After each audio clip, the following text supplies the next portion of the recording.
it wasn't just a rhubarb pie parade. Other puddings, cakes and desserts were getting in on the act too. The pie would be the big attraction of the parade, but then all the other bakers and cake makers in the village, even just people who made homemade cakes and desserts, would follow the pie around the island, showing off their wonderful creations too. "This sounds very unhygienic," Jessie said. Skye laughed. "Oh, shush!" It became known as a pudding parade, and it was a huge draw for the tourists. But when Walter died and the cafe fell into ruin, there was no one to make the rhubarb pie anymore. Without the pie, there wasn't really a parade anymore. Other people tried to step in and make the pie, but it was never as good. And after a few years, when they tried to continue the parade in Walter's honour, it just faded away. It wasn't the same without him. It hasn't been held on the island for over 60 years, and I thought it was time I brought it back. We can do something wonderful with this. We can showcase all our wild and wacky desserts, encourage people to make their own, and we can put Cones at the Cove well and truly on the map. "We?" Jessie said. "Ah, Jessie, if I'm going to make the world's greatest rhubarb pie, I'll need the world's greatest pie maker." "Okay," Jessie said, and she knew he was smiling. "When are you planning on doing this?"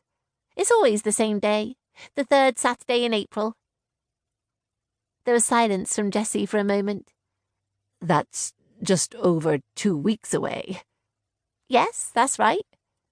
"You want to put on a big event with 2 weeks' worth of planning?" "We've done it before." He groaned. "Okay, fine, but I'll have to bring Bee. Is that okay?" "Oh, Jessie, you know how much I love her. Of course she can come. She'll be a great help." "Right. We'll be there tomorrow." They said their goodbyes and he hung up. Skye looked down at her scribbled notes for the parade. Jessie was coming, and she couldn't help the huge smile from spreading across her face at that thought. She missed him so much, and she'd be lying if she said that putting on the pudding parade was just for the benefit of the Sapphire Bay Hotel and the cafe. There had been a tiny part of her that was doing this just to see Jessie too. She had known him for around 5 years, and they'd been neighbours, best friends, friends with benefits, husband and wife, and then friends with benefits again, which is where they were now. And she was happy with that. She shook her head. She was alone, and she was still lying to herself. She wanted to take a step back to being husband and wife again. The truth was, she still loved him, and that was never going to change. Her smile faltered a little, because she had promised herself the next time she saw Jessie, she'd tell him her feelings for him. And now, that time was only a day away. Although her plan might prove a little difficult with Jessie's daughter Bee there. God, Skye loved that little girl so much. Bee was smart, full of wisdom way beyond her years.